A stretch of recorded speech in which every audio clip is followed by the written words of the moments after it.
I don't do karaoke, but I always want to like sing that song out. So I do too. I was about to say I wanted to bang my head like I was at a rock concert. Hello and welcome to In the Corner. Welcome to SJP World Media. I am, of course, BenNny Mac. Joining me from across the pond, as per the norm, with his big T behind him, is Tyler Peters. I mean, it's appropriate. It actually stands for Tennessee, but it could stand for Tyler. But that's what how I are thought it you was doing, for. BenNny? Yeah, I'm doing fantastic as always. In a little bit of a different room setting, but it works out. I wanted to try to change up the format, so to speak. So don't adjust your sets too much. Yeah, well, it is the 60th episode of In the Corner. It is, over a year now. Obviously, I wasn't here for that, but dug out the old bow tie to put on. This is from. You're looking sharp. I should have got mine, but I wouldn't know how to tie it. Well, it's a clip-on, mate. Don't worry about it. That's where you got to go. Clip-on, mate. Right? Uh-huh. Or get yourself a butler that can do it for you. So, well, I need to hire a butler, but I can't afford it. But hey, you're onto something there. It's all good. Maybe we need to have a T-shirt now in the corner with a bow tie on the top, mate. I think that's what needs to be done. Perfect. I mean, let's get signed it. Let's get it branded. Why not? It's got to be done, man. Well, welcome back. It's In the Corner, obviously. We are, like I said, we're on SJP World Media. We're obviously on delay on the whole podcast, Apple and Spotify and stuff. Man, I missed Money in the Bank. I didn't miss it. I watched it, obviously, but I missed the show. And I want to say thank you to you. I know I've already done this privately, but I want to say thank you to yourself and Cy for covering. Mate, it was a great show. I didn't get to watch it live. Obviously, where I was, the internet wasn't the best, but I got to watch a little bit and just pop in and say hello. And then I was off again, basically, and I was in the bar having a few drinks, to be fair. Well, it looks like you were having a good time. You deserve the vacation. Congratulations on the 1 year anniversary. Money in the Bank was a terrific show, and hey, you're very welcome. Me and Cy had a great time, but we definitely missed you, BenNny, and I'm so glad you got a chance to review it, though. I'm happy to hear it. And I think, speaking of Cy, he chimed in. There I go talking, and I got to acknowledge. Yeah, Evening, gents. He's in the chat. Everybody else, so thank you very much for popping by. I acknowledge him. Yeah, if you want to, just below me, you can scan that QR code and you can call into the show if you want to. We're going to give it another go. We'll see if anybody can call in, obviously. Don't know how that's going to necessarily work, but we'll give it a go. It's there anyway on Skype. Yeah, you need to call in. I'm not going to do anything to you. Just we're having fun. Well, let us know your thoughts on what we're talking about, basically. We've got quite a bit to cover, obviously. I know you've already talked about it with Cy. Money in the Bank, I enjoyed watching it. From where I was, the crowd in the UK and stuff. I was so gutted I couldn't be there, but I was on holiday anyway, so I don't like bother. But mate, it was a great night, and that little tease from Cena with the whole possible WrestleMania type thing. I'm not gonna lie, I think Cy said it on the show because I listened to it back, obviously, but I never thought that would happen. Obviously, it's not happened yet. I've always wanted to go to the States. I've always wanted to go to WrestleMania. That's one of my bucket list things to do. And I think that's a lot of people who are wrestling fans that aren't from. Yeah, I think it is too. Even people from the States. That's if they're a wrestling fan, it's a bucket list thing they want to do. So I never thought it would happen. If it happens, it's still going to be expensive to go to, obviously, but it's a lot closer than flying over the pond to get to it. No, it's right there at you. I mean, we're talking London. I hope for the sake of the people in Great Britain that it happens. I mean, it's amazing if it did. It really with John Cena coming out, there's got to be a lot of clamoring for such an event. I just would be overjoyed for yourself and Cy and everyone over there that I know is from the UK. I feel you all deserve it. It would be cool. The crowd was really good. I've been to the O2 Arena, so that arena where they did Money in the Bank, I actually went to see the wrestling there, WWE, in about 2009. So I know what the atmosphere is like. It was freaking, just to see it on TV though is all. I love a good crowd, whether it's in the States or America, or over here. I love a good crowd, wherever it is in the world. If they're passionate about it, you feel it when you're watching it at home. So. It makes the show even greater because that adrenaline, you feel that their energy, and it gives an energy to the event itself. I concur. Yeah, 100%, man. So yeah, episode 60 somehow. Dug the bow tie out, like I said. For those people who are watching live, I've seen it on listen. I can assure you, I'm wearing a bow tie with a t-shirt. It's not the correct procedure. I don't think to It where doesn't matter. This is your show. I forget procedures. Go fickle yourself if you don't like it. Okay. I'm tired of you people. I've got a Mets shirt. Okay. I'm going to get a lot of hate because I'm a Mets fan. Get over it. Okay. There you go. Now we're getting off on another podcast. This is about wrestling. BenNny, forgive me. Connor, how are you doing? Yeah, Connor, how you doing? Thanks for popping by. Take my medicine now. There you go. It's all good, mate. It's all good. I know the people that tuned in a few weeks ago, we played a few footage from apparently WWE, even though I muted it, they didn't like it. We almost got told off. So I almost got us told off on SJP World Media. So we won't be doing that again, unfortunately. So we're blackballed? We're not, well, no, we're quite there, but we did get a little bit of a telling off. Sai had to message me. In fairness, Sai was really good about it. I thought the concept was really good. It wasn't playing their sound. I just thought it'd be cool to give a reference to when we're talking, but apparently not how to do it. So, which I thought I may be skimming the line a bit, but I apparently went over it. So there we go. The temptation was there. Hey, at least we got signed. Hey, you don't know till you try. I mean, as the old Oakland cliche goes. It's better to ask for forgiveness than to maybe ask permission sometimes on certain things. So there we go. Yeah, absolutely, my friend. Right. So yeah, SummerSlam is on its way. We've been, where's it? Detroit, I believe, isn't it? Yeah, Detroit. It's getting very close because I got to look, and what are we, 3 or 4 weeks away? Something like I didn't look at the date, mate. To be fair, that's bad, isn't it? No, you're fine. I threw that one on you, so it's not your fault. Even for me, I was asking, or maybe our audience can help that. Let us know in the comments. August 5th. There you go. August 5th. It's going to be. So we're not too far away. No, we're not. Some matches. What's I saying? Bloody WWE. Oh, right. Okay. Yeah. yeah, that WWE. Come on. I hope they don't take me down for my lovely Bootios. They may take me down just because I'm showing my face. They may be, hey, you need to be on radio. We're going to be going audio again, Tyler. Both of our faces They're like, he needs to be audio. This guy definitely can even be a backstage interviewer. He can be the assistant to the interviewer. That is a face for radio, as they say.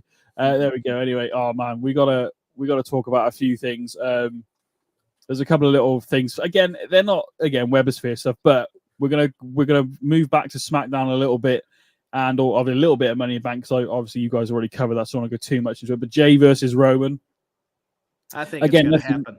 Nothing's been announced yet, but the way SmackDown went off and Jimmy being injured or being taken out by essentially his own brother, as in Solo and Roman. Mate, I don't think Jay's going to beat Roman for the title. But there's several ways they could go with this. I'm not going to give predictions or anything, but I've loved everything up to now, and I'm still liking what's happening. Your thoughts on Jay versus Roman? And I know we've talked a lot about Bloodline, obviously, but just your thoughts on possibly. I think it's going to happen at SummerSlam, isn't it? To be honest, let's face it. I think it's got to be just the way they're leaning. I think all these programs are leading us to the road. Concerning SummerSlam, and we're going to definitely get Jay versus Roman. I think it's a great callback to the history. If you looked at what happened at Hell in a Cell and Clash of Champions back in 2020, that's what I love. All the little tie-ins regarding the Bloodline storyline. We can't help but discuss it, folks. It's easily one of the best storylines.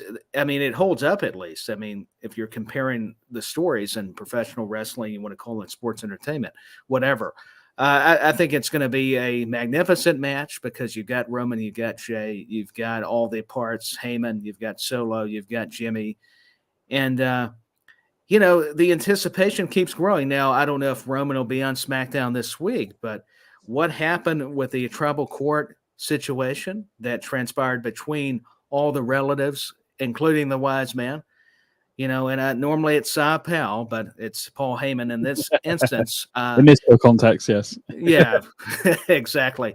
But you can't help but go lengthy. Forgive my, going long on the answer here, but it's just the Bloodline deserves it. It's been that revolutionary, I'll dare say, and it's been cinematic. It's just, it's hard to say where it's going to go. It's hard to pinpoint. Because just when you think you got it figured out, they swerve us. There's so many twists and turns and directions they can explore. So I'm really looking forward to this match. It's got the family strife, the tension, the turmoil, the bloodlines finally imploded as we know it to be. And I just can't wait to say, or part of me see what's going to happen at SummerSlam. Well, I've seen Sai's comment there. I'm just wondering if he wants to. Sai, I can see that you're on Skype, mate. If you want to call in, let me know, mate, and we can. I'd be good to have your take on it, to be honest. But Jay versus Roman SummerSlam, Jimmy versus Roman. He commented just now. Yeah, Solo wins the Rumble. So much they can do with it. There is so much they can do with it. I still want Gunther to win the Rumble after last year's showing. I still want Gunther to win. Where it was he and Cody. Yeah, they were the final two. It was really good. So, but yeah, if you are in a position to call in, you can. Obviously, not just Sai, everybody below. Scan the QR code. It will take you to the Skype channel, the page, whatever. Do yourself a favor and call in. Come on, we let us know what you think. Yeah, 100%. It'd be quite cool to hear from you. But yeah,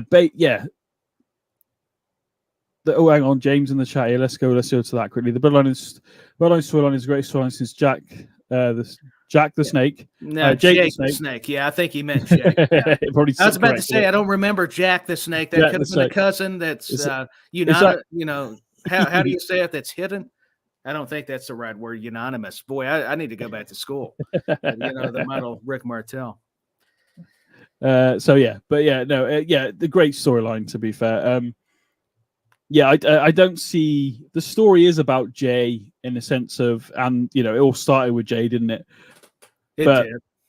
I mean, things could change. I mean, the general consensus is that it's going to be Cody versus Roman next year again at WrestleMania for that finish the story moment. Now, whether that happens, we've already talked about it at length about him winning the World Heavyweight title. It would seem like a bit of a consolation prize, to be fair. I was going to say about the Bloodline stuff on SmackDown, that video package they played on the tribal court. The tribal court was really good, and those flashbacks to all those things that happened from 2020 up until now was really good. And he's like, "I'm not like that. You've made me like." So he went, "I'm not like that." Then he goes, "But you've made me like that." So in one breath, in one breath, he's gone, "I'm not like that." Then he's blamed them for him being like that. So which is it, Roman? And that whole giving the thing over to Roman to Jay, and crying and such manipulator, but very good in terms of performance. But in terms of a bad guy, what a prick. Yeah, well, I mean, you want to see him get defeated and beat up, and he's portraying it so perfectly. Like you said, the performance aspect of it between all of them has just been superb. And it's just like any good television series or film. I know I've said this so many times, and you have as well, Benny, but it's true. They're able to portray on screen, and even if they continue it on house shows or we're seeing video packages, like you said, it helps us remember the story of how this bloodline got here. And that's important because you may have a lot of the audience that they don't realize when this all originated. So it may be good. They may have only caught up on it later on in a latter stage. So no, you brought up some excellent points. I was going to say that's really good for somebody who maybe could have been tuning into that episode of SmackDown for the first time ever, not knowing really what's going on, and then seeing that callback to these things that have happened. You go, oh, okay. And then clearly getting a picture of this dude's a bit of a freaking douche, basically. I think he's a sweetheart. I really admire Roman Reigns. This is me trying to be a heel. I think he's great. I mean, who are the Usos to say they're anybody without Roman Reigns? Of course, I'm kidding. I wanted to play into some of the what they're doing in sports entertainment. That's why I didn't get hired by a wrestling company. They heard that. Yeah. Don't worry about it. But basically, we think obviously it's going to be again, nothing's been made official, but we're looking at the fact that Jay versus Roman could be at SummerSlam, and Jay making comments of like, "I'm going to beat you again." Obviously, it wasn't a tag match, but he did pin Roman, which has not happened at that point had not happened for 3.5 years. Just quick, a very long time. Just quickly before we move on, I think I read somewhere today that it is now 100 days since Roman Reigns has actually defended the title. I mean, what happened to the 30-day I mean, he might. I think they said in a promo at some point that he negotiated it in his contract not to have to defend it every 30 days or whatever. But that kind of seems to have gone out the window a long time ago before Roman, to be fair. I think Dean Ambrose was Yeah, I United don't States think it champion was for a just a long time. Roman Reigns issue. Like you said, there's been others before now. That's always the funny thing because people go, wait a minute, it's he's not defending his title. Well, there's been a lot of champions before Roman Reigns that have done the exact same thing. So come on, really? That's just kind of pretty evident. I can't help but laugh. I don't mean it disrespectfully, but it's just common sense. What I did find interesting in that bit on SmackDown was when Solo picked up the tribal chief lei or whatever it's called, and Roman was like, "Give it here." And there was a bit where Solo didn't just kind of looked at Roman, didn't want to, almost like looking at it. And I'm thinking he can complete his Umaga look if he does that, right? But what I find with this story, because we've seen a bit of Roman bumping into Solo and being like, "Oh, sorry," which he never did before. And then we've had these moments, and the way he has treated Jay and Jimmy by pushing them in the face and talking down to them and stuff like that, is basically a case of, I don't think Solo will deal. If Roman pushes Solo, I feel Solo will break a lot quicker, basically. So, yeah, I don't think Solo's going to take too kindly. He's not going to be as forgiving as Jimmy or Jay have been in the past. It may be more of a quicker aggression that he displays against his cousin Roman Reigns. But I do like the subtleties. If I can speak, I don't know what's happened to my speech, all of a sudden, but it's I like it. Oh, we've lost Tyler.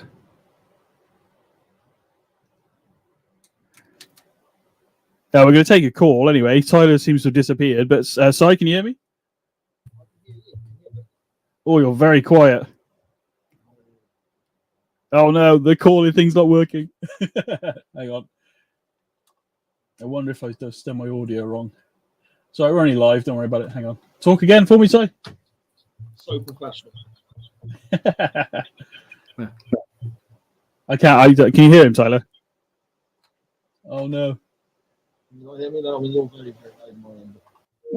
I don't know whether it's not. I don't know if it was coming through that. And Tyler disappeared anyway. Yeah, no, I disappeared. I'm having some technical problems.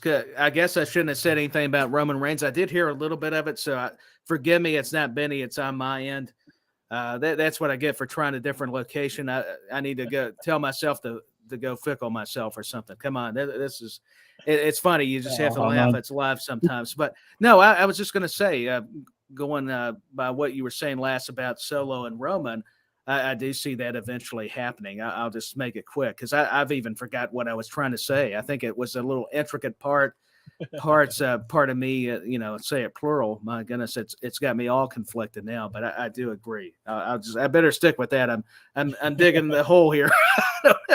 This is a little unique, is it not? I did hear I could hear him. I don't know if anybody else could hear him. That's the problem. I could hear him a little bit. Of course, ended up disappearing. Like I said, I don't know if it's Bray Wyatt, it's Roman Reigns, maybe it's WWE getting mad at me now. I don't know. All of a sudden, I vanished. I think the volume's okay and stuff. Anybody in the chat, let us know if you could actually hear Si. I think he was really quiet on mine. I turned everything back up, but I couldn't quite hear what he was saying, unfortunately. So hopefully, if you want to try it again, we might try it again in a little bit. I'm just trying to see if I can get the settings up, to be fair, to have a look. No, you're doing a great job, BenNny. And like I said, hey, we're live. Hey, anything can happen. So I can disappear. Who knows? You did. I think once the call came in, I did. I could tell. I was off the screen. So I was like, man, I should have paid Si better. That's what happened. Wow, there we go. Well, I'll tell you what we can do. Let's see if we can get him to, if he wants to stop by, he can. If I do this from my end, we can do this for Si if he's on his laptop. I don't know whether it was his headset or whether it was me or what it was, to be honest, mate, to be fair. Either way. Yeah, it's hard to say, but yeah. Dan Griffin said he couldn't, which is weird. I'm sure we can hear us. What's that now? Yeah, Dan Griffin saying he couldn't hear him either. So let me just try this. Right. And then if he wants to, he can then pop in to the old... that's not the right thing to do. Mate, I'm doing so many different things here. It's mental. No, you're doing. Hey, listen, folks. This guy's doing so many things. I mean, it's true. So it's very difficult, this process. I want everybody to understand. I know a lot of you do, but just in case. It was work. We tested it. It did work. I don't know whether I've done something wrong over this. Then I have no idea. We'll have to No, figure it out. you're doing But great, anyway, yeah. BenNny. But yeah, Things happen. It's just it's reality. But yeah, the whole Bloodline story's been really good. No, it's been great. It's been really good. So yeah, I acknowledge you, Roman. Please, is that what happened? I disappeared. Solo. Please don't get mad at me, the enforcer. He might do. Yeah, he might. What was that about then? Sorry, I'm fiddling with this now, and I probably shouldn't be. To be fair, it's just trying to figure this audio out. I should have tested it beforehand, shouldn't I? I did before, and it was working fine. Anyway, let's move on with the bloody show, shall we? You're doing fantastic. It's part of the show. What are you kidding me? We plan this stuff. Yeah. Don't get me that. Anyway, sorry if you're still watching. I sent you a link for everything. If you do want to pop by, you can. Anyway, yeah, Bray Wyatt return. We nudge towards this every so often, but based on what I'm reading, they're just waiting for him to be better. Whatever was actually wrong with himself. But on episode of Chain Wrestling this week, they did talk a little bit about Bray Wyatt. He actually went in the Hall of Lame, and Sai did say it wasn't necessarily because of the. It wasn't because of the Bray Wyatt, the character as such. It was more the way he'd been booked and matches where he should have won. And we talked about it at length on Monday on Chain Wrestling with Sai and Mags. But I'm unfortunately, the pitch black match we've mentioned before wasn't the greatest. Please don't remind me. The pitch black match? I won't remember. The pitch black match was. I had to give you a hard time. I'm just teasing. But yeah, it could have been a lot better, couldn't it? Let's face it. But by all accounts, they do want him back there. But the health issues that he has, or whatever it is going on, is just keeping him from being. I mean, I don't know what does he come back as? Should he just come back as the Bayou Bray Wyatt? I'm almost wondering. I think that even I read somewhere where Undertaker feels like WWE should position him back as that character, more like the swampy type that he was doing, more the cult-like leader, instead of maybe trying the Fiend. But all indications point to the Fiend. So I don't know. It'll be interesting. The Fiend I think the Fiend's okay because in terms of a character. But again, he became champion and stuff, and Goldberg beat him back when he was Bray Wyatt. I've said this in the chat on Monday, but for me, Bray Wyatt should have beaten Cena at WrestleMania 30. It's just absolute pain it's just booked wrong, basically. Well, and I think too, there's a lot to be said with the creative regarding Bray Wyatt. Oh, wait a minute. Health issues, does he have it? It's a mental thing or injury is what Sai's saying. I was reading the comment. Pardon me if I kind of seemed like I was. Yeah, he's asking, is it health issues or is it a mental health thing? I don't actually know, but I get the feeling it may be a mental health thing, possibly. I don't really know because I can't find anything online to really say 100% that's what it is. All it is some sort of health issue. Dan Griffin saying bring him back as Husky. Husky Harris is NXT character. Well, you never know. Not even the good NXT. It was the bad NXT. It was one before, before the black and gold when they were first. I think transitioning. Help me understand it, BenNny. Out of Florida when it was Florida wrestling. Was it Florida Champion? Yeah, FCW, and they did FCW or something. Well, they tried to do that NXT thing to. I think they used it to replace ECW.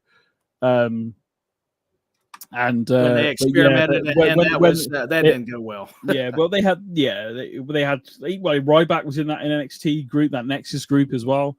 There weren't many that came out of that. I don't think overly. I mean, Daniel Bryan was there. Yeah, Daniel Bryan was a Wade Barrett part. Wade Barrett was a good one. Or make Bray and Bo the new Varsity Club. The new Varsity Club. That's a call back to WCW. Kevin Sullivan and Rick Steiner and Mike Rotundo. Or Rotunda. I've always wanted to say Rotundo, but it's Rotunda. I believe that, of course, that is Bray Wyatt's dad. James in the chat here saying, I saw the Royal Rumble 2015. I saw the Royal Rumble 2015 for the first time last week. and Wyatt was brilliant. Dragged me in. Great Rumble performance. He had the whole world in his hands. Yeah, was that the one that ultimately Randy Orton won? Is that the one 2015? I think that is where it looked like. Been. Oh, hang on, no. 2015, I think Roman won and The Rock came out. So maybe 2016. I don't know. Or 2017 was the one where Randy Orton won it. So I'm thinking of the wrong Rumble here. So no, you're doing better than I can. I've got to be honest, BenNy. There were some years until about 2015 that I checked out a little bit. So you would know. You would know more than I would. Well, I kept my eye on it a little bit because I was watching NXT, and I would do like the bigger pay-per-views at one point, and then there was a time where it was a bit like. Yeah, no, you were I'm like, not watching that. Yeah, I'm a little burnt out or tired. I'll just be real. We all have our moments where we get a little bit tired of something. Yeah, let's try a possible return. Randy Orton return. Apparently, his back injury is getting better, according to Kurt Angle on his podcast and stuff like that. Apparently, could Randy Orton return at SummerSlam? People in the chat, would you want Randy Orton to return at SummerSlam? In what capacity? Is he going to team up with Riddle again? Or are we going to see a switch of some kind? I don't know. Well, Tyler, what do you think? What would you like to see out of Randy Orton? Would you like to see that maybe not team as much, but maybe still be friends, maybe, and have that ally? No, I don't want to see RK Bro back together. I know that's a popular opinion. I want to go against it. I would like to see Randy Orton, if he's going to come back, go against Roman. I want to see him, or at least a bigger kind of championship title picture. I think he's won enough that it wouldn't matter if he's necessarily programmed with a Roman Reigns or Seth Rollins, either one. I'm not saying you don't have the background with Riddle due to what you were just after mentioning there. But I don't – well, I guess I'll take it back a little bit because there's only Drew McIntyre and Riddle, though, going against Imperium. So I guess you could factor him into those plans. So in a way, I do see where he could come back and help Riddle. But I feel like maybe we need to move on past that. That's just me. I'm not saying I'm right or wrong. I've been known to be more wrong than right. But hey, you asked me, and that's my response. Tyler, Sai saying in the chat, Tyler, yes, Tyler, Orton versus Roman would be excellent. No, I agree, Si.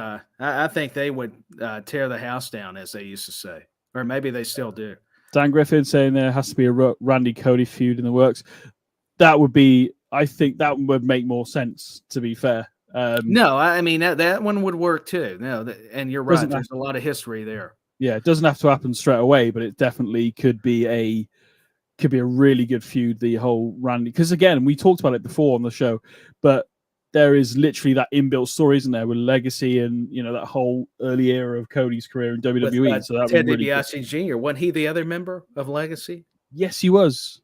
Wait, yes, I was getting confused with the Tyson Fury and Davey Boy Smith's boy being. I got you. Yeah, I was getting confused then. But yeah, no. I always like that finish that Ted DiBiase Jr. did with the $1 Million Dream into that like slam that he did. I do too. It was a tribute to his dad, but yes, he did his own finisher, adding the other variation to it. I like that variation. I thought it was really good. So, but yeah, it would make sense for Orton, even if he necessarily can't wrestle fully. It would be cool to see him back on the show and hear that. Maybe make him a special attraction then. If he can't wrestle full time, just bring him back for certain moments. I think Randy Orton could do that if they presented him away, maybe the vicious voices in his head Orton we had, or an evolution of that, but no pun intended there. But just a case of having him back as an attraction could be really good. Excuse me. No, it's hard not to argue. Maybe keep him special. Yeah, Dan Griffin in the chat. Or Randy comes back to back up Cody as he goes for Roman again, possibly at WrestleMania. Cody is so close to finishing the story. Randy screws Cody. Fans cry again. Yeah. Hey, wouldn't that be something that would get the fans upset? Because remember the reaction this past WrestleMania when Cody didn't supposedly finish the story against Roman and Reigns still went over. Yeah, man. Again, I don't see anything wrong with it. We got to build up to it, I think, because if you think Cody only had several matches, and then he was off for a bit because of the torn pec and everything. So why not build it up? Why? And I can even see down the line, maybe a Survivor Series, maybe that Seth and Cody go at it again, but for the world title. But maybe we have that cash in with Damian Priest, and then that screws Cody of yet another title. But because again, nothing against the World Heavyweight title, I'm actually quite liking the bout at the moment, but it needs to be Roman, because the bout that his dad did not win is the bout that in Roman's possession now. So it makes more sense. But again, like I said, things change. I know Dan's not really a fan of Cody Rhodes here in the chat. So yeah, that seems to be a popular theme among all the SJP World Media podcasts. Dan Griffin is not a proponent of the American Nightmare, Cody Rhodes. I have started figuring that out quickly. Which well, it's not. No, go ahead. I was just going to quickly say, even for people who are not fans of Cody, I have just admired his work ethic, how he's got over with the WWE audience.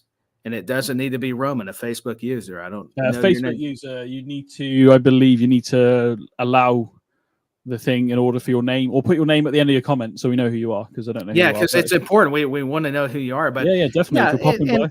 And that's true. It doesn't necessarily have to be Roman. It could be like you're saying, BenNy, against Seth Rollins, if he's still retaining the World Heavyweight title, the cash in with Damian Priest, all that factors in. So, I mean, you got to start thinking in terms of whoever's going to benefit Damian Priest, too, if he's going to cash in. But we're going to get into all of this because it played out on Raw, too. So all these shows. I like it these days with WWE TV in general, because it reminds me of when I first started watching it back in about 2000, that not everything, and not everything has to be, but there are a lot of things these days in the last year or so that intertwine with each other from storylines. Whereas there was a big section of WWE TV where that was not a thing. You'd watch a match. Sense. Yeah, you'd watch that match, and that would be sort of that's that bit there, and that's that story. Then you move on to the next one, and that's that bit, and that's that story. Sometimes you might have something that happened in the first match overlap into the main event, but nothing in between. Whereas nowadays, I feel like there's a lot more linked in. Cohesiveness. Well, just linked in, not even cohesiveness is a good word, and it is a lot more cohesive most of the time now. It makes things don't just disappear out of nowhere. I think Well, we're going to talk about it next, actually, in terms of Tommaso Ciampa. I was about to say about Tommaso Ciampa possibly DIY and stuff. Miz and Bronson Reed teaming up this week. Miz actually getting a win for the first time in probably about 3 months. Yeah, he finally broke a streak. Finally got the W, did Miz, the A-lister, and I do like the potential of Miz and Bronson Reed. Here was what I was telling BenNy off air on the our private chat is when it was correlating with this situation between Miz and Ciampa, is that remember when Ciampa was with Miz, and the whole backstory has been, well, Miz never checked up on Ciampa, so that's why Ciampa came out and answered the open challenge. Well, now Bronson Reed, it looks like he's just going to take Ciampa's place and be kind of that muscle, that henchman type personality. So that's all I would add. You could just see where maybe they're reversing roles, but I like it. I think it's intriguing, Bronson Reed and Miz aligning together. I don't know if Bronson Reed necessarily needs Miz. Maybe we could have a segment where he's like, "Oh, you did really well last week against Ciampa or whatever," and his Bronson Reed just turns around and says, "As long as you keep paying me."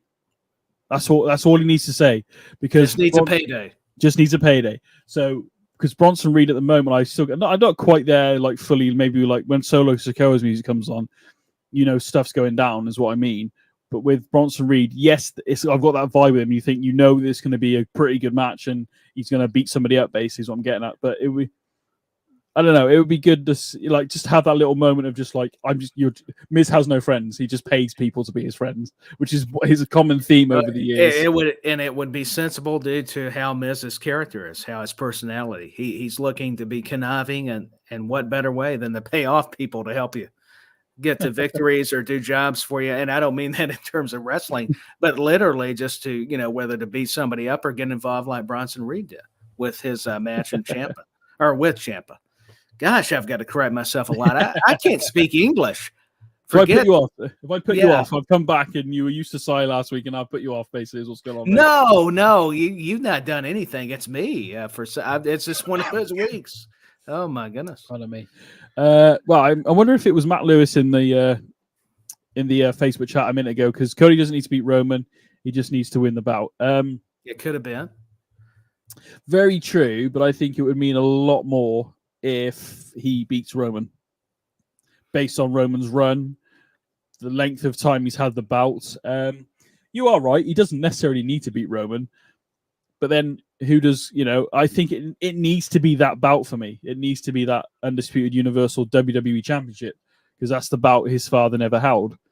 I know you got the WWE, well, it's just known as the World Heavyweight title, isn't it, on Raw? So, yeah, you got a point there, Matt. To be fair, it doesn't necessarily, but I think it will mean a lot more. It's a great point, but I just think it would mean a lot more if Cody beat Roman. And I don't feel like necessarily it.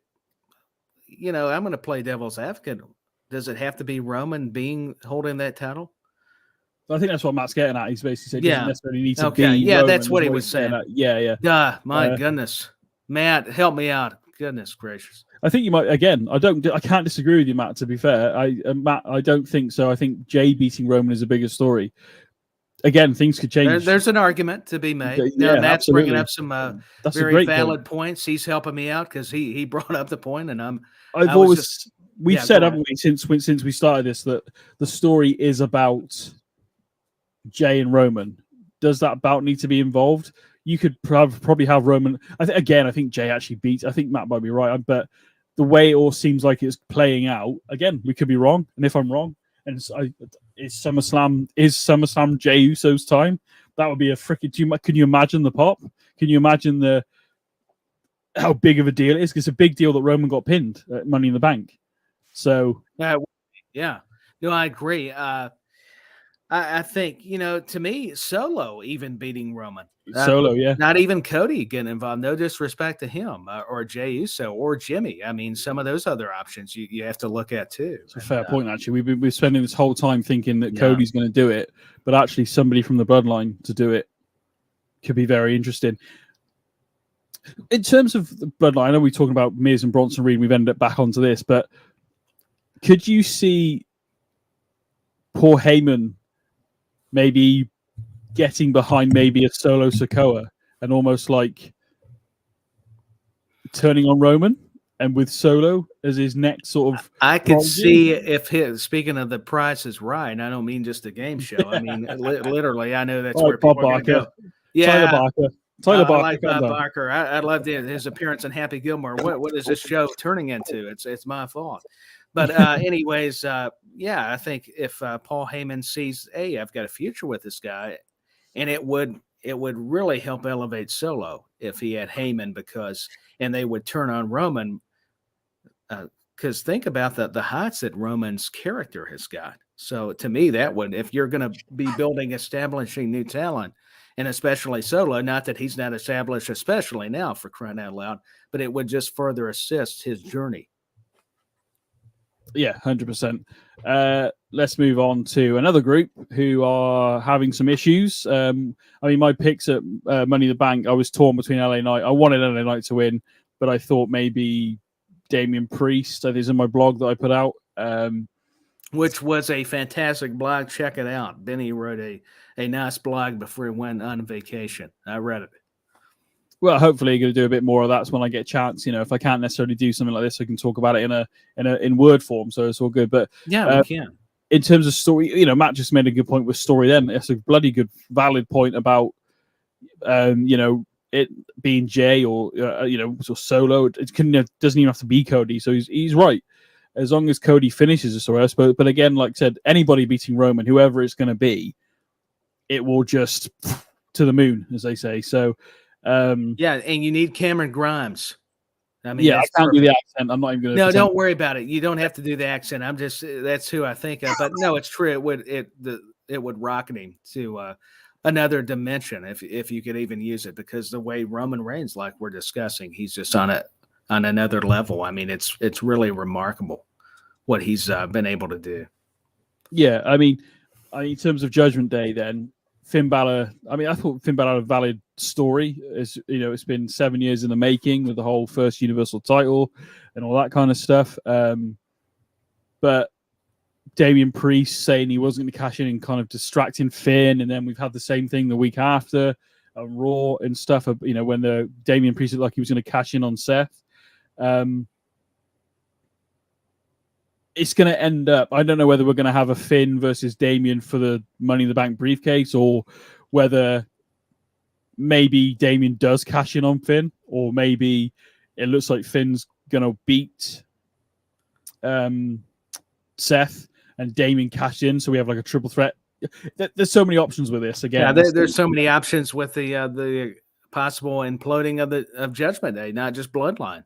I mean, now they're kind of doing, even though it's two different stories and factions, they're kind of doing similar things with this. So it makes you wonder. I mean, I read a rumor thing a while back. I think it was before WrestleMania, that according to this person online, there was a lot of talk about making Finn a babyface again, and possibly maybe that's what's happening here. But I quite like Finn as a although even though based on that story we just had, I found myself more in the corner of Finn. No pun intended there either. In the corner. I've heard that's a great podcast. It can be sometimes. Normally when I'm on holiday, to be fair. No. I don't believe that. I believe it. So yeah, but when are they going to implode? Are we going to have? I don't think the whole group's going to implode, but somebody's going to be leaving Judgment Day. I feel maybe sometime after SummerSlam, maybe during SummerSlam. Obviously we got the JD Madonna is there with Finn. Yeah, JD Madonna, or however you say his name. My goodness, I can't even. I'm really on one right now. It just keeps going, doesn't it? So it's going to be, a comedy show on my end before it's over. But anyways, do you feel like it's going to be Damian Priest being the baby face, or maybe does he need to stay heel and maybe, like you're saying, with Finn Balor? Because that's interesting, what you just mentioned. Yeah, I'm not 100% sure, but I feel Damian Priest has done obviously, I think most people do a lot better when they're heels, but I think it's worked better for Damian to be a heel. Finn can, but I kind of like Finn as a heel, but the fact that I'm liking him as a heel, he maybe already be a babyface, and he's not the white meat, come here and fight me babyface, but I think there'd be more sympathy for Finn, and also if Damian does cash in on Finn or causes Finn to lose again against Seth. I don't know what's happening with the world title. I'm assuming we're going to have Finn versus Seth, maybe, or maybe that's the presumption. Could be maybe. Do you have a triple threat? But I don't see that happening. I thought that originally, but how is Damian going to cash in? And will he cash in? Would be another question if it's Finn Balor, because you're right. He kind of teased, well, everything's okay right now, but we've still got time before SummerSlam. And even Finn called it, like you were saying before, with that look, the expression, the way Damian worded it. I mean, that was a good moment. You just helped relate to everybody, including myself, that helped me remember, hey, wait a minute, there's still that little bit of distrust among the group. Yeah. Matt Lewis in the match, just going back to Roman. And so Rock versus Roman at Mania 40 is what's going to happen. Cody versus Priest at Mania. Jay beats Roman at SummerSlam. Solo turns on him, and then Priest will cash in on Jay once Finn has beaten Priest. Once Finn has beaten Priest, I'm like, okay, he's booking the territory. He's fair enough, Matt. Yeah, I mean, it's all pretty fascinating. I'd love to see Rock versus Roman. I know it probably won't be maybe the best match ever. It might be like might be like a Rock Hogan type thing, but just see Rock back would be pretty good. I don't know whether, Rock's in good shape. Is he in ring shape? I don't know. He's in better shape than fucking most of us, to be fair. He's a lot better shape than I think his right arm alone is. Yeah, that's what I was about to say. It's fair to speak about The Rock, who could still come in and do some damage. Oh, Baby Steiner, you must be talking about Braun Breaker. Yeah, so Sai in the chat says, the chance now to make a new star by whoever beats Roman is such an opportunity. Solo or even Baby Steiner. Babby, yeah, and he corrects himself. Babby. I was wondering, wait a minute, is it Bambi? Or what's going on? Steiner, baby. Yeah, So, there you go. I Hey, don't know. Braun, I do like Braun Breaker. I mean, he keeps growing on you, not just because of Steiner DNA, but this guy's got all of it, the intangibles. I mean, he is Don't smart. worry about it, Matt. We know. It's all a good laugh. Don't worry about it. We try and No, book. we try. Yeah, we love the comments, Matt. So yeah, thanks for checking out the show. So yeah, I mean, again, like sort of Sai just said in the chat as well, but as I said earlier, whoever beats Roman is going to be, to the moon. I don't know, a cash in. It's going to help them. I maybe? mean, if they get a win, yeah, the cash in. I mean, in theory, like we could have Finn beat Seth eventually for the World Heavyweight title, and we could have Damon cash in for that bout that Roman has. Because the amount of enemies that are starting to come out of the woodwork on Roman in terms of his own family, we could end up having a fatal four-way with the whole bloodline: Jimmy, Jay, Solo, Roman. We could again. There's so much that can be done with this. I mean, we could, and while I kind of waited, there's a little background, so I kind of muted my mic on purpose. But so if you see me, all of a sudden being a little awkward, sometimes it may be tech issues. I'll just be honest with everyone. But yeah, I think it's a possibility. Yeah, sorry in the chat. Sorry, in terms of Rock versus Roman, if that match happened, it's huge. If Roman has to beat Rock, though, is what Sai's saying on that one. So if that happens, the more and more I think about it, we've been conditioned for so long to think, yes, it's going to be Cody and Roman. Again, anything does it have to be? I think that's always been kind of the way I've looked at it too, and maybe you have too, BenNny. Because I'm trying to remember back when this was the big, discussion. I think would be before WrestleMania when Cody first and this whole Roman storyline began after Royal Rumble, maybe even before. Does it have to actually occur for it? Because it's not going to really hurt Cody or Roman. I mean, other than finishing his story, but does it necessarily have to culminate? Oh, we've lost Tyler, unfortunately. We'll keep muddling on, I guess, for the moment until he can return. But there we go. The weather and stuff over here is not the best either. Hopefully, once he's back and running, he'll give me a wave so I know you're there, mate, and we'll get you back in. But yeah, I think he might be back in. Are you back, Tyler? He is not back. Okay, right. We're gonna go solo, no pun intended here for the moment. Every time I bring you back in, mate, there you are. There he is. You gotta love technology sometimes. You really have. And there I go a little bit. So I don't know if it's. I mean, it's pretty right now. It's what's crazy. That's what I mean. Technology. Sometimes it's your enemy. It's your friend. Sometimes. Yeah. So my apologies to everyone. It just happens. I mean, maybe I'm not meant to be on here all the time. I don't know. You upset the tribal chief, man. Maybe I did. Maybe I upset Roman. I've upset WWE. I don't know. Who did I make mad this week? Oh my God. You were saying about Roman, and it doesn't have to be. I think you were saying about Roman, it doesn't necessarily have to be. Yeah, Cody. It doesn't necessarily have to be him. Yeah, Cody to beat him, and it doesn't mean it's got to be Cody finishing the story. I was just saying that's part of the puzzle, so to speak. I was kind of putting it in those terms. That's all I'm trying to come at it with is just a different perspective, like anybody. With regards to this whole Cody Rhodes, whether he needs to beat Roman, have the triumph, whether that needs to be why he finishes Dusty's story. I get it's the same title, so to speak, but I don't know. To me, it's not going to hurt these guys. I mean, eventually they could still do it. Maybe it's WrestleMania 40 they do it, like a lot of people presume. Maybe it's a rematch.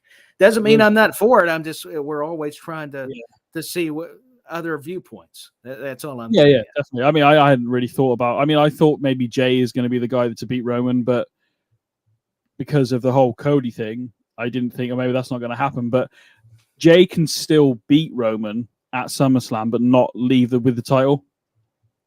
So there is depending on the match, because we don't know, because we know he's been challenged. We don't know what a match is going to happen. Assuming it's a singles match and a standard contest, Jay can win by Roman get himself disqualified and leave that asterisk over Jay because Jay almost beat him in a one-on-one. Where it probably doesn't hurt Jay if it's a disqualification. Yeah, so he can still win, but what I'm saying is Roman can still leave with the title via the DQ options, So, but anyway, let's move on past the bloodline as much as we try. And it's hard not to talk about it. I get what you're saying, Benny. We definitely think everything else is important, but this is just a significant storyline going on. So you can't help but discuss it. Yeah, definitely. Drew, I mean, this hasn't been announced. It's not even been. It's been nudged at. It's been winked at since he's been back. It's cool to see Drew McIntyre back. It was great. I did not expect him to be at Money in the Bank, to be honest, because there's so many rumors about his contract, whether he was going to come back, where he, and stuff going on in his family.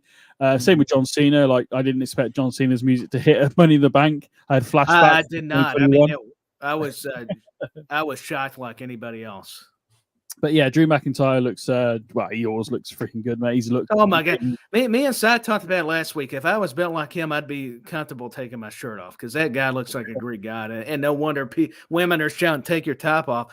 See, that would be great. I would love that, but he can get away with that. That's what I'm saying. I respect him. I'm a big fan of Drew McIntyre, but I get why the ladies love him. I got to admit, he's.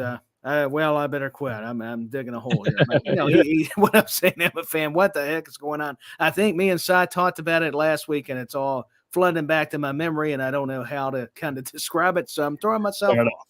Yeah. Fair enough. So yeah, but it's nowhere being it. We're putting an assumption in here that we're going to see Gunther versus Drew McIntyre at SummerSlam, assuming for the Intercontinental Championship. Maybe there could be a triple threat with Matt Riddle. I don't know. We've kind of seen Drew in that with Sheamus at Mania. But I kind of hope we don't. Nothing against Riddle, but I just want to see Gunther versus Drew one-on-one. Yeah, it would be good. To be honest, mate, I think either one of the matches would be really good, but I definitely want to see Drew. Yeah, it's taking nothing away from Riddle's ability. I think for me, I'm kind of going more traditional where I don't want to necessarily see anybody else added. I would rather see Drew versus Gunther, just one-on-one. But to be fair, up until until Drew returned, it looked to me like Matt Riddle was going to be the next to challenge Gunther because the way everything was going on. But yeah, again, we're asking the question, is it going to happen? I think we're probably 80% there that it is going to happen. Drew and I've got a strong feeling it will, just the way they're doing Raw and what we're seeing, and going back to Money in the Bank, how he came out. Of course, yeah. I mean, I think it could be a good match. Maybe not a singles, maybe something with a bit of a stipulation to it would be good, maybe. But then you don't get you still get the chops and everything that you want to get from Gunther. Something happened on Raw, obviously, for those who didn't watch it. But one of the members of Imperium was kind of left out after he took the pinfall. Yeah, I mean, he was. That was a big story. Giovanni Vinci, as I can remember his name for a second, was kind of left like Gunther was not happy with him for taking the pinfall. Ludwig Kaiser even snubbed him and walked out. So I kind of don't want Imperium to break up at this point, but maybe again we are starting to see. We've seen all these factions kind of come up, and now we're starting to see them kind of decline. Yeah, like an issue and a problem. And I mean, we had Judgment Day, in fairness, weathered a very back to them quickly. They did weather a bit of a storm initially, especially when Edge was kicked out of the group.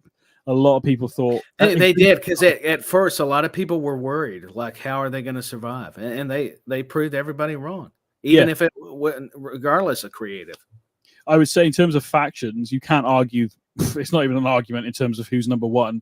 But even though they're imploding themselves at the minute, but the Bloodline has been the go-to faction. Oh, they've got to be number one with all due respect to the others.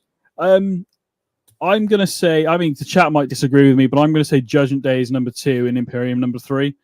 But that could change based on your opinion. Obviously, they could all change on your opinion. But I would say on SmackDown, I was kind of hoping we might have seen Imperium kind of take on Bloodline, but obviously that's 2 heel factions, so it wouldn't really work that way.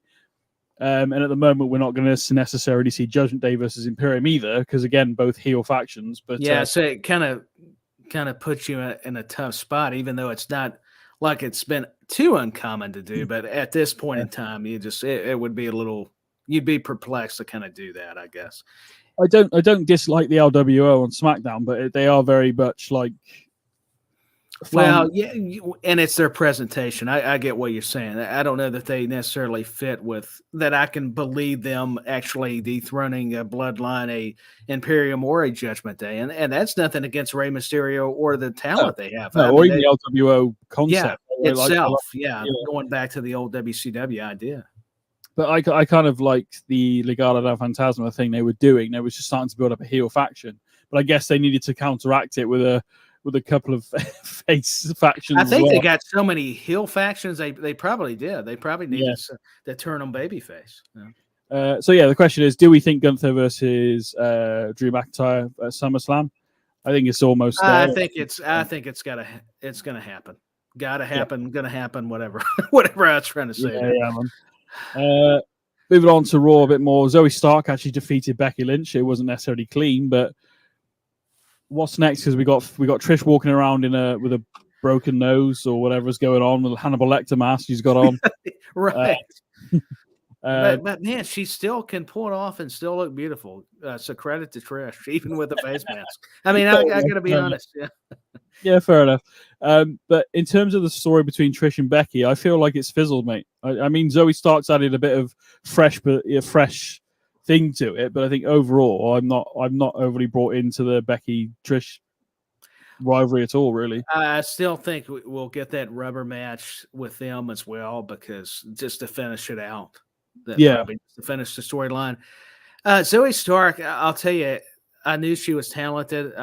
I did enjoy this match. It makes me very hopeful for more matches with some of the other big stars as well that Zoe will have. And I think it's good that for her and Trish to pair up. You almost wonder, when is it time for Trish to leave? I don't see her staying around for too much longer past SummerSlam. So is Zoe going to end up turning on her? I mean, as much as I'd hate it, because I'm just now getting into the idea of those two together, because eventually Zoe's going to have to go out on her own. So that's intriguing to me. But I will say the match was good. I'm kind of getting tired of the Stratus Becky Lynch stuff, even though they've tried it. It's like, I'm ready for the third match to just finish the story. Speaking of that, and I thought it was it made sense though from a heel point of view to have Trish help Zoe, and that makes Becky that much more determined to beat Trish and get revenge on Zoe. So that's what I kind of looked at from a psychology standpoint. Yeah, I mean, I've not been taken in by it. But no, I understand what you mean. Yeah. It's not like I don't know what it is. It's they've tried to do promos between them, and it's like even with Trish on the mic, it is something's missed. And I think we've spoken about it on numerous occasions, whether it's times as well, but. It's lacked something. I don't know. Luster is the right word. I don't know how you would depict it. It's not been just must see. Where even with somebody like Becky Lynch or Trish Stratus or new talent like Zoe Stark, and it's no offense to them, they're doing their absolute best. I just got done putting over the match. I'm just saying from a storyline point of view. Yeah, it hasn't grabbed me. Zoe Stark in the ring is actually really good. I'm actually looking forward to what she does going forward. I'm very impressed with what she's been able to do.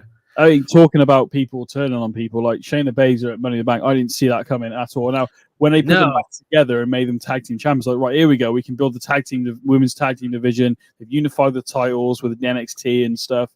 But I was expecting this eventually, but obviously SummerSlam's come in. So I guess that's what makes sense. That's why they rushed it a little bit, probably. Yeah. It does feel rushed. You're 100%. And with Ronda, I think commenting this is probably be it for her, that there's aspirations to probably go to UFC again.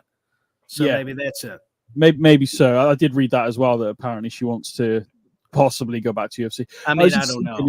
In terms of stipulations, I never thought about this until literally right this second.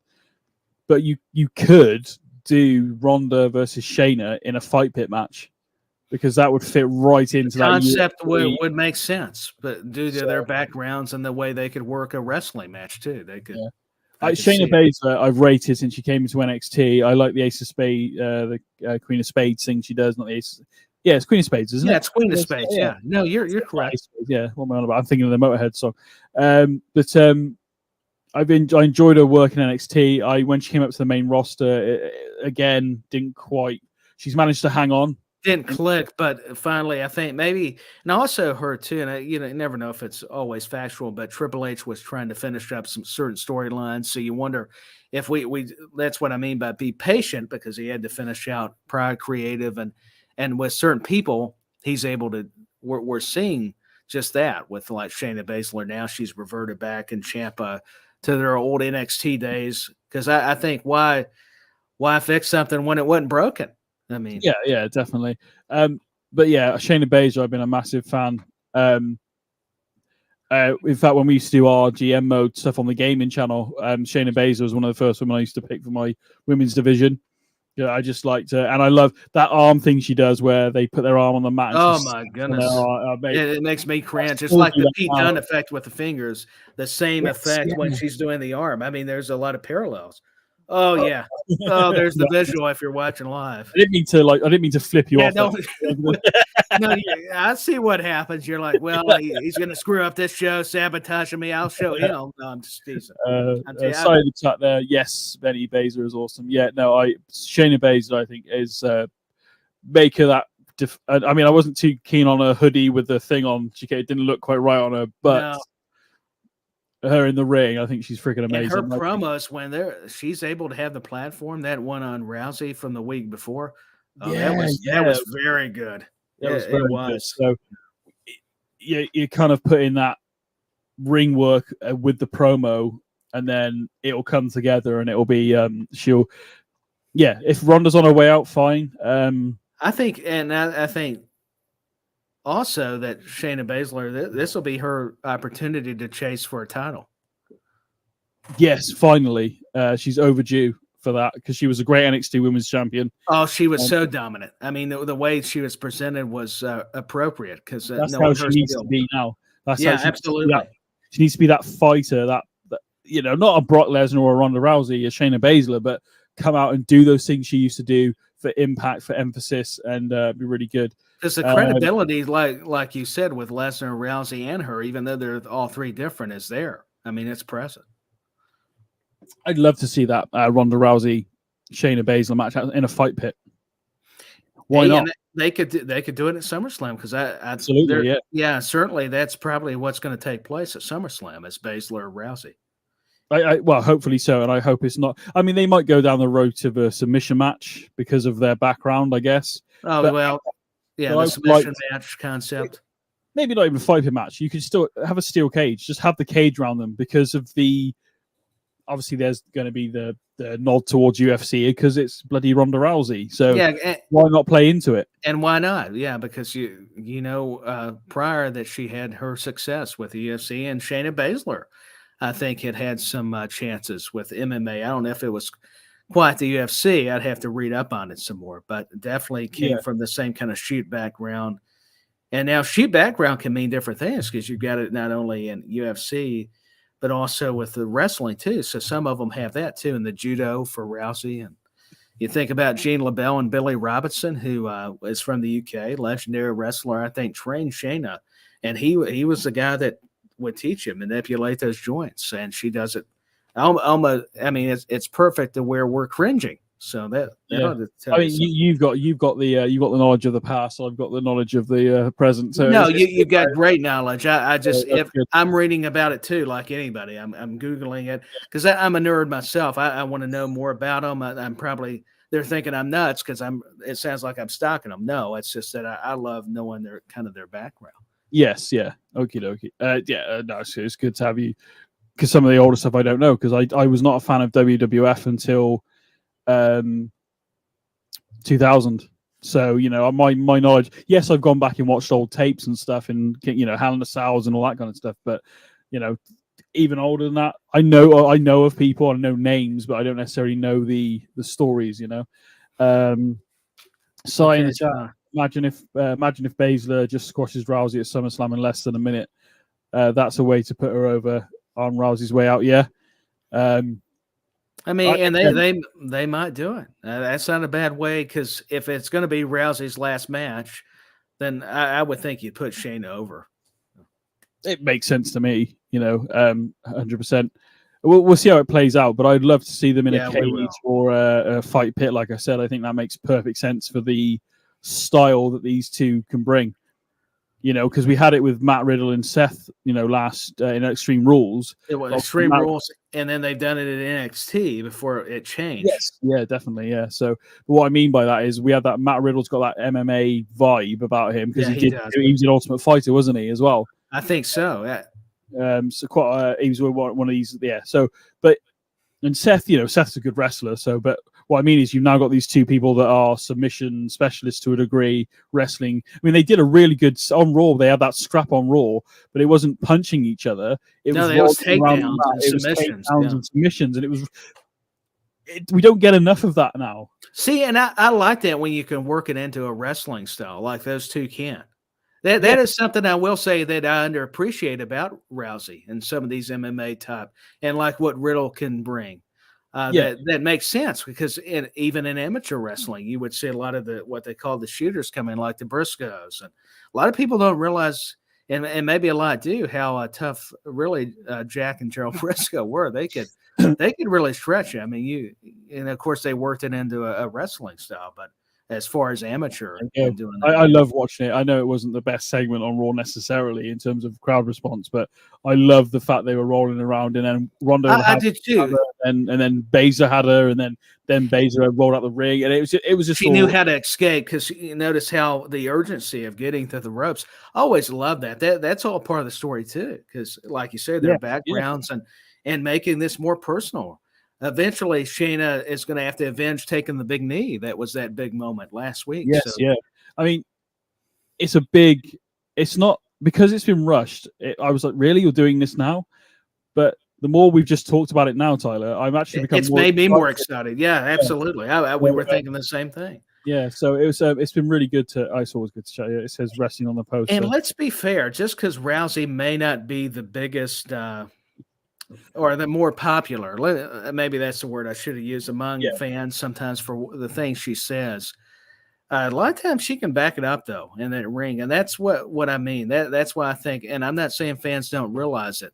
It's just that with Shayna Baszler, these are the right dance partners, like you're saying, that can put together some magic in a normal match. But hey, I wouldn't mind a stipulation, fight pit, submission match, however the WWE wants to do it. Ultimately, it's their call, of course. But ultimately, Ultimate Fighter. Did you like that Ultimate Warrior? Hey, that could work. Pretty good.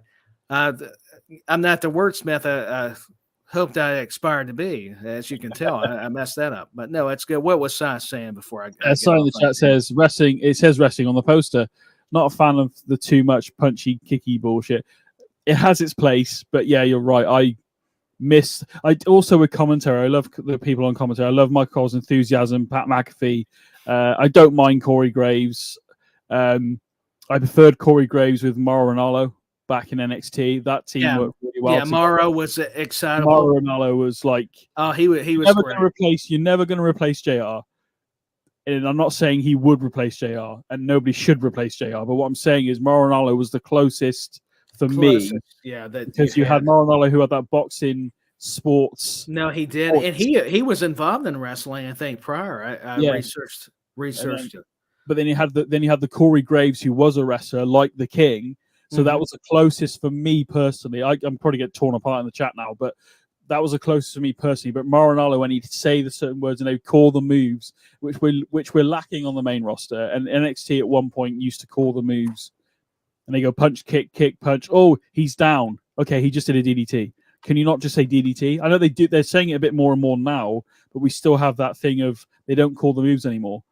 And I used to know all the names. I still, which I get. They want to get the story over because I didn't often think about that either. Learning, but I get what you're saying. You still got to call certain moves because I mean it's right there. It's supposed to be a sports simulation fight. It is, yeah. Even though I know it's got entertainment value, it's still got the sports presentation. Yeah. Even in boxing, they'll say a right hook or an uppercut or a haymaker or that's the only punches I know from like boxing. Where the play-by-play, like you're saying with Mauro, Corey Graves, like Lawler, and like a lot of the former talent would do your color commentary where they could explain it. Yeah. So it made sense to me. I liked the team of Michael Cole and Taz back in the day. Again, I thought they were good. Yeah, not a candle to JR and King, obviously, but still good. So it Yeah, was, I mean, and like anybody, the more they built their chemistry together, I don't care how good you are, the more it, you could tell it was clicking. I mean, yeah, it's like with anybody. I mean, because we're all human. yeah. There you go. You got to have I that. mean, I mean that's what I'm saying. I know we put everybody on a pedestal, and rightfully so, especially a Jim Ross or a Morrow or a Michael Cole. And all these other guys we mentioned, but we have to realize, even as good as they are, they had to build chemistry as well. Yeah, Oh, besides Shaman in again. So yeah. Sorry in the chat. Morrow was unique, and that's what set him aside for me. Really enjoyed him on commentary. Wasn't cookie cutter WWE style. You need to stop being crazy excited Henderson at the time, though. Yeah, all right. Maybe he did go a bit over the top, but generally, I love that enthusiasm from him. And it's what made him in a way, even if people were, had their opinions like so. And I can agree, because even being a fan, when you're learning commentary, I started kind of understanding that, because I would get a little bit excited and I go, well, wait a minute, now going back, I probably could have watched that a little bit, not compare myself to these people. I'm just saying, even learning it, I'd love to do some more commentary. I mean, I would too. You and Si, I would love to hear you guys together. I have we think it not would put be that out great. yet? We have to try and put that out somewhere. I don't know. Yeah. The problem with it, mate, was when we did it for Evolution, and it's not Evolution's fault, but the guy that did the editing, no, and I'm not trying to have a go at him, but he didn't counteract the sound, so we were really quiet. And I thought that particular night we inside did. Don't get me wrong, mate. I was the color guy. I was the heel, so I just reacted to Sai. Basically, did a little bit of research, but Sai did a lot more of it than I did, and I really enjoyed working with him. I'm not kissing up to him because he's the SGP World Media Manager, but or anything like that. But I really enjoyed working with him that night. It was really nerve wracking. I think we were both really nervous, but we did it. And there was a bit where I think it was the middleweight championship essentially. And I can't remember his name, so I'll have to correct me in the chat. But No, you're all right. I have to be the heel. So in that moment, when the good guy won, I shut up and let Sai do the delivering of he's won the match. I can't remember what Sai said. I don't remember what Sai said, but I remember being in that moment with him, and then he just absolutely fucking nailed it. And I remember putting my fist out, and he fist bumped. We just fist bumped. I was like, "Fucking, you've nailed that, mate!" Because as the bad guy, I went, "No, like he's won. The good guy's won." But I left it to the good guy commentator to build, so build him up. But all I did was we did a little bit of a fist bump on the thing. But yeah, no, it was really good. It was really good fun. Well, no, and it's kind of neat to talk about commentary, because you guys have experienced it inside Shaman In. Because I don't mean to overtalk comments here. I was just going to briefly say that's the thing. You start really understanding it, and I'm not even putting myself at the level of a lot of commentators. I'm not either, because a lot of them went to journalist school and really had all their stuff together. I'm just saying, you do pick up on things. Oh, Charlie says hello, by the way. Yeah, hey, Charlie. Yeah. Is it Charlie the chicken, or is it Charlie? Either one, yeah. There was a chicken on there. Was it Charlie? I think it was on Chain Wrestling. It was quite funny. No, you're welcome, Si. Thank you. Thank you so much for what I just said. No, it's true. Si, we appreciate you, my friend. I don't remember what he said in that moment when that fellow won the middleweight championship. But the way Si delivered it was just, for me, just that delivery. I just felt it in that moment, and I was for that moment where I come off the mic and didn't say anything, but to let Si be the good guy commentator. When again, like I said, I can't remember to this day what he said. I felt it in that moment, and I kind of, I'm smiling that this lad has worked hard. And he's become the middleweight champion. I think it's called the middleweight championship. It's a shame that, yeah, it was. I named chicken after Charlie. Yeah. So Pogfather Mags. Anyway, let's get on to WWE. We've only got one more. We've got two more to talk about. This is one I want to talk about quickly. Ricochet and Logan Paul come face to face. I'm not going to take the lead on this one. I'm going to let you do it because I want to see what you think first. So what did you think of this Ricochet Logan Paul interaction on Raw? I actually enjoyed it.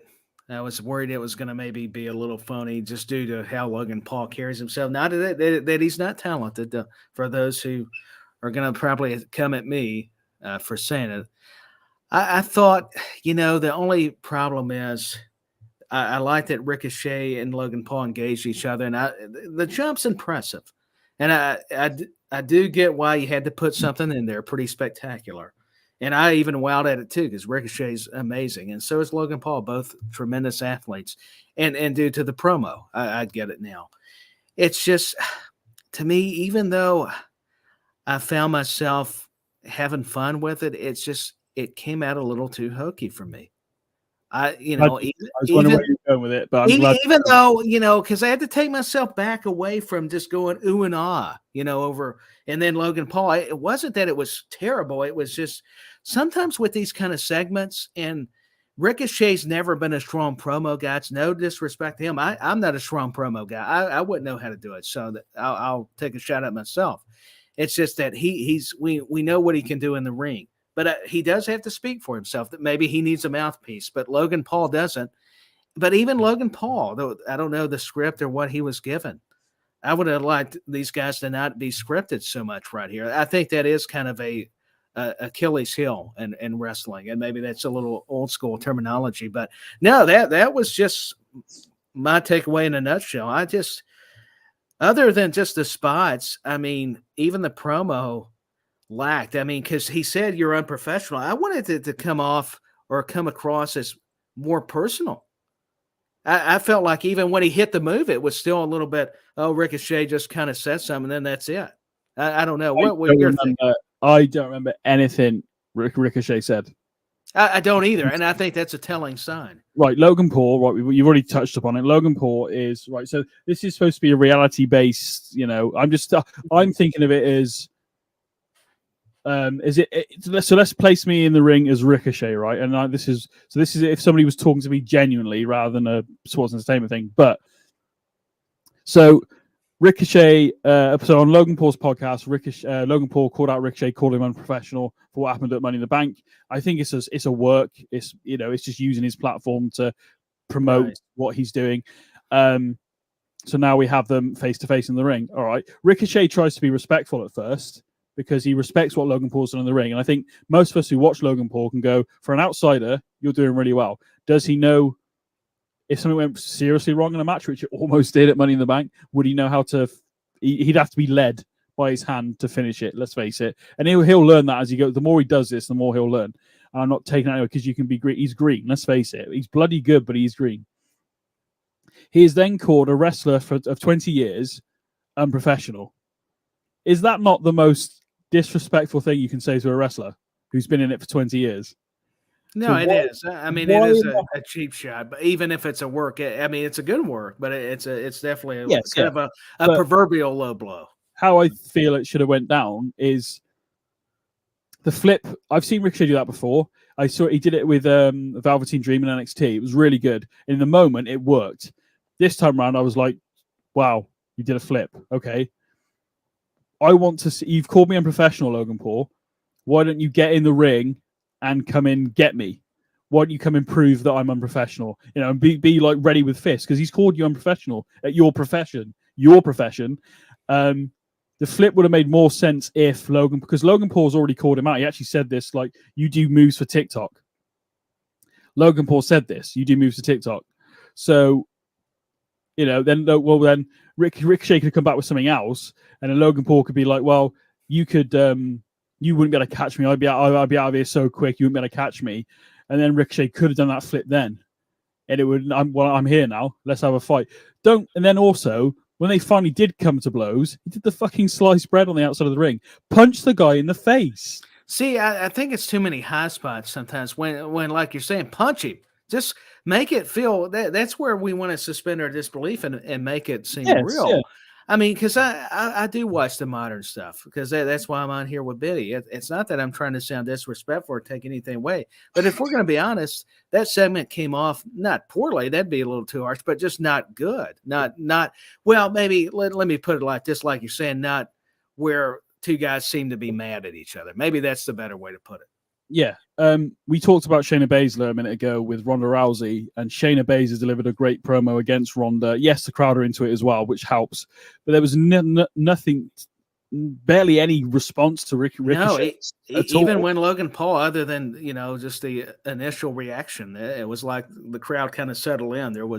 They didn't allow the crowd to get up any point, not meaning stand, but from the standpoint that they could react. It was just kind of like, I think they get conditioned a little bit to these kind of promos, and that's a lot of it too, where okay, we've kind of seen this before, and then even if he hits a move, we'll.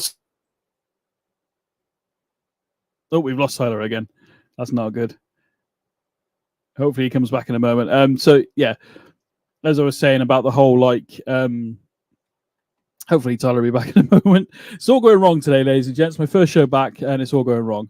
But yeah, what I mean by it is a case of it should have been.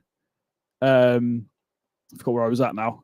Basically, it should have been a case of, I don't know, just the fact that he is he back? Hello?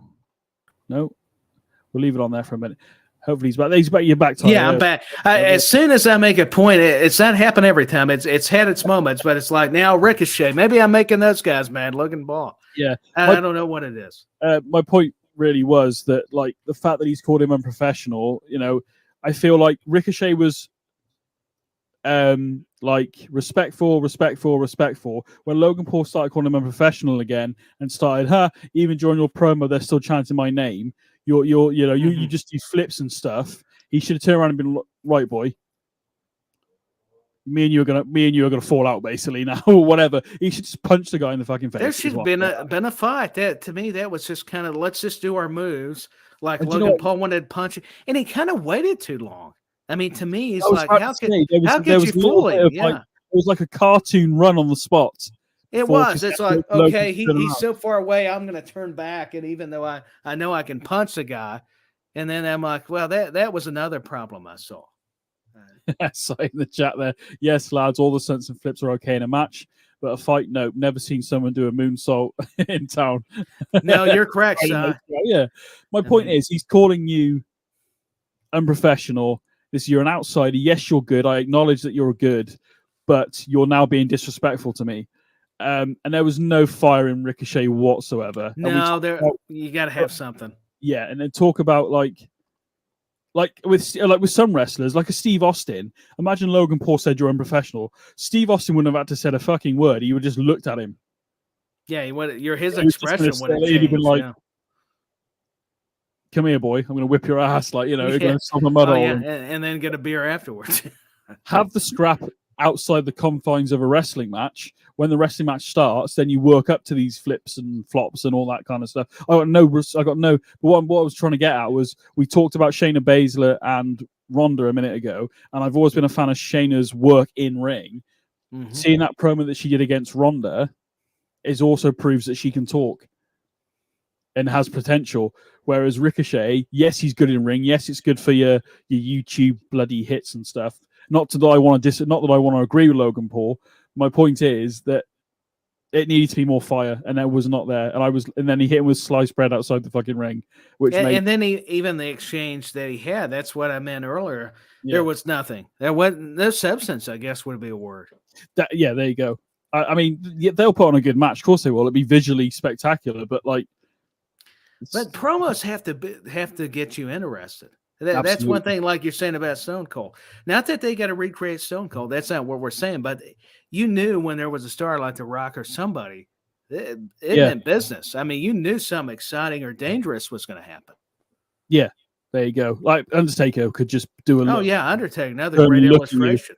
Apparently, he's scaring even sharks away. Apparently so. Yeah, I saw that. Saved his wife from a shark or something. Yeah, Michelle McCoy is the Undertaker's wife. The dead man just had to stare at the shark. And I'm like, that needs to be on Shark Week. Get him on there. So I saw a picture of that. And somebody put Brock Lesnar picking up a shark in F5. Oh, yeah, for SummerSlam. Yeah, you did F5 the shark. Yeah, just get Lesnar or the Undertaker on him. Yeah, I was trying to maybe they need to be in the Meg with Jason Statham. Maybe that's there you go. Yeah, there you go. We got one more before we end the show. Let's look at that. So Cody Rhodes versus Brock Lesnar. He's laid down the challenge. Obviously, we're waiting for the response, but let's face it. The rubber match between these two. What I heard apparently when he said, I want a rubber match against Brock Lesnar. Apparently, some people went online and were like, "What's a rubber match?" As in, they thought what's it was that? a match type. They thought it was a match type, which I thought was hilarious in itself. Yeah, no, it's funny. Brock versus Cody. It needs to be done. I want to see it. Cody should win. I'm jumping ahead of myself here, but the question I'm asking the chat and yourself, Tyler, is what match type should this be? What stipulation should it be? Because I think it needs a stipulation. Yeah, it does need one. I've heard bull rope. That would be interesting. I don't know if you do it here, but no one. I guess a play on Dusty a little bit because he did bull rope matches. I guess with superstar Billy Graham, and you've got a guy that's a beast. I mean, genetically like Lesnar, that is strong. It would make for a fascinating story in ring. I'm not sure, though. Let us know in the chat because it definitely ought to be a match, and it's going to happen. Cody did throw the challenge at SummerSlam, and it'll be exciting. And I do feel maybe Cody does need to go over due to probably is Brock staying around. I think. I'm not laughing at you, Tyler. Sorry, there was a comment here. We've asked what type of match is going to be. Maybe we should have asked this crowd because the match. Sable. Sable on a pole match. Well, remember, I don't think you're allowed to say that on WWE television. Maybe that's why. But Edge did. If you watch SmackDown, he did mention Sable. So I don't know what's going on. But yeah, with all due respect, that is the real life wife of Brock Lesnar, and that would be wow. Is it flashbacks to early ruthless aggression attitude era? Because when Sable was brought in, I thought maybe it would be quite cool. Brandy then? Oh, a Brandy Rose? Yeah. Are you going for a brand? Oh, you mean Cody's wife? No, but yeah, basically, it's I thought maybe a 2 out of 3 falls match would be quite good because they've had their respective pins or whatever. You don't want a 2 out of 3 falls bull rope match? I mean, just make it a crazy stipulation. Of course, I'm not being serious. I just wanted to be funny. I understand the callbacks to Dusty and because it's Cody, and I get it, but I kind of don't want them to go overboard with it because then it's just where it gets too gimmicky. Yeah, or like too much. Because even the older matches, as much as we hold them up or revere them, could get that way. Yes, yeah, and it's not, but I don't want to like a modern day carbon slight variance copy of Dusty Rhodes' career, of no, because I think that's the thing. As much as we respect Dusty, what he's done, Cody, it's pretty adamant, and like a lot of folks that are second or third generation, you want to be your own man, though. At the same time, yeah, definitely, yeah. But yeah, I think there's a case to be made. Let's say for argument's sake, because we've talked about it at length today. Let's say Cody is going to be going to WrestleMania and facing Roman for the title. We've seen Roman be pinned. Obviously, we have a lot of months between now and WrestleMania, but wouldn't it be quite good to see Brock tap? Because then that leaves the option to where he would submit. Yeah, to then maybe Roman could then, because he's beaten Brock Lesnar with a submission, that sets him up quite nicely for going down the line for against Roman. Roman's won multitude of matches either with pinfall or submissions or whatever.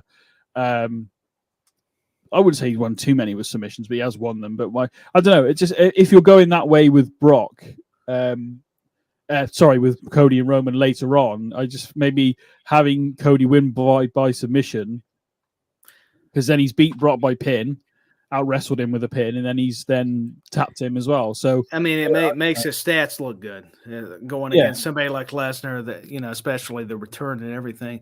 I know I see what you're implying, and I like it. I can see it going that way, and also credit to the comments. Maybe what you were bringing up, the whole what if Orton shows up after this and attacks Cody? If not for Roman, do we see it? I mean, if he's coming back at SummerSlam, or speaking of big returns, do you see that? Would be another question, possibly. Well, yeah, I mean, we did do a bit of Randy Orton, but yeah, it would be good to see Randy Orton back.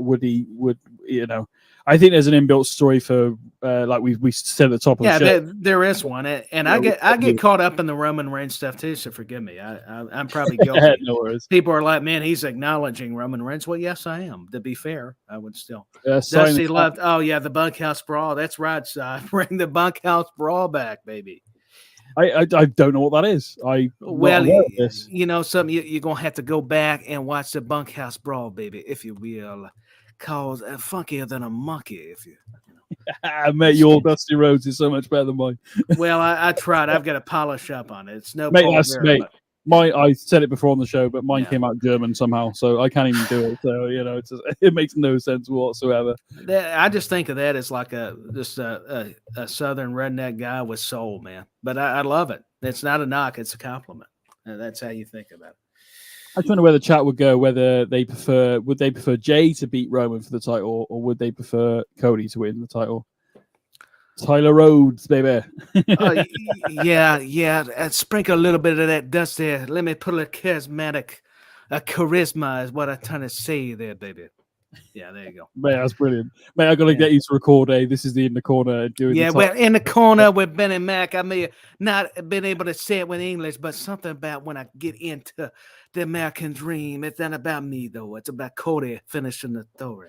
If you got to beat that list for a little bit, there you go. No offense, but mate, that's fucking brilliant. Yeah, now I'm gonna be talking like this the whole time, and I don't mean to. There you go. There you go, James. Yeah. Thank you, Jane. Thank you, baby. Thank you, if you will. Okay, enough. I know. I better. No, there you go, mate. Well done. I'm back to it. Yeah, sorry. I got a little better. You know, it's a lot of practice here. It's Oh mate, I can't do it for shit. I can't do it. Anyway. Well, I can't do certain ones either. You probably outdo me on. I know I tried Piper and I sounded like we'll try it off the air. We'll try it off bad the air Scottish first. guy or something. Could do it. Yeah. We'll try it off the air first. I'm not doing it on the air because okay. Yeah. Don't worry. Well, I was scared to do it on air if I'm going to be honest. You did it perfectly, mate. You did it perfectly. Yeah. Sai saying it's gold there. There we go. Oh, thank you, sir. Well, thank you. From the man that wore the polka dots, the man that was booking in Atlanta and now back with Vince McMahon, running NXT, running wild. It ain't even Hulk Hogan, the man that inspired him, was superstar Billy Graham. There you go. Hey, mate, that was brilliant. Anyway. Right, I think that's pretty much it for the show. No, you're fine. I don't know why. Now we're talking Dusty and Cody, and oh my god, I'm looking forward to SmackDown this week. Obviously, you can see what's to follow on with the Usos and stuff. But thank you very much, everybody, for watching. I need to speak to Sai about this, but unfortunately, I don't know what's going to happen next Wednesday because I only found out today. I haven't had a chance to message the wise man himself yet. There may not be an In the Corner next week. Tyler is away. I'm actually away on work somewhere, so I don't know how I would even be able to do a show. So there might be a bit of a gap in the corner. I also need to talk to Tyler about some other stuff. That's off air. But anyway, Tyler, where else can we see your good self? I know you're having a week off next week, so there might be a bit of a gap. But where else can we see you doing stuff? I am doing stuff at WrestleBuddy.com right now. Of course, SJP World Media with yourself, the great BenNny Mac on In the Corner. And check out all those great shows that they've got going on. I know BenNy can tell you a lot more because there's so much good stuff. I can't even remember it all. And thanks for the great comment, as always. And then just, pretty much WrestleBuddy and SJP World Media. That's the two big content providers. So I don't like that word. Maybe I just said two providers. I think he's got something with the word content. I'm starting to remember now. But either way, I'm at Dustin Tyler 86 on Twitter. That's where you can really follow more of what I'm doing. So that's it. You know, I actually try to shorten it with all due respect to the other projects because like I said, I need to write them down. There's so many, man.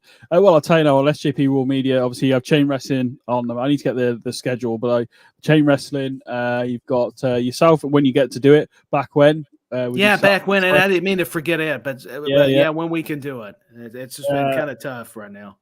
If you're into books, Away from the Pages with Sai's better half. You got Gameplay Junkies, which is every other Sunday with myself and Jack talking video games and just the tech world in general. WCW Nitro Nights. With Danny and Sai, In the Corner, obviously, which you're watching now. We've got Nothing to Shows returning this Sunday, in audio form only. You'll check that out. Me and Sai talk about some random stuff on that show. It is literally, the concept of that show is basically you are the listener at the next table, enjoying your breakfast or whatever you're doing, and you just happen to hear these two random people talking about whatever they're talking about. So that's the concept of the show. We hang out in the Nothingness Show CAF. Once you listen to the show, you'll understand what I'm on about. The Murder in Mind pod. I don't know if the SGP podcast is back yet. I know he said he was going to do some stuff. The waiting room's on a bit of a hiatus at the minute. We are trying to get a few done. Doctor Who pod, I think I've mentioned already. I think I've mentioned them all. Murder in Mind podcast. So just follow. There's so many. Yeah, you just need to follow their page. It's not just wrestling. There's a lot of stuff on there that is just hopefully entertainment and some other stuff. Yeah, on Twitter at the bottom there, on Facebook and everything at SJP World Media. You can follow this show at In the Corner WWE on Twitter as well. I don't know whether I've said everything I need to say, Tyler, but the show's over, so I'm gonna have to. Yeah, hey, and it's your show. Hey, so when you say it's over, it's over. Did you share your Twitter, Tyler? I can't remember. Yeah, I did. It Destin Tyler 86, but I'll say it again just in case. Yeah. And you follow myself at BenNny Mac B NNYMACK, and we will see you all again. Maybe, well, hopefully next week, but it might be the week after. To be fair, so take care of yourself, everybody.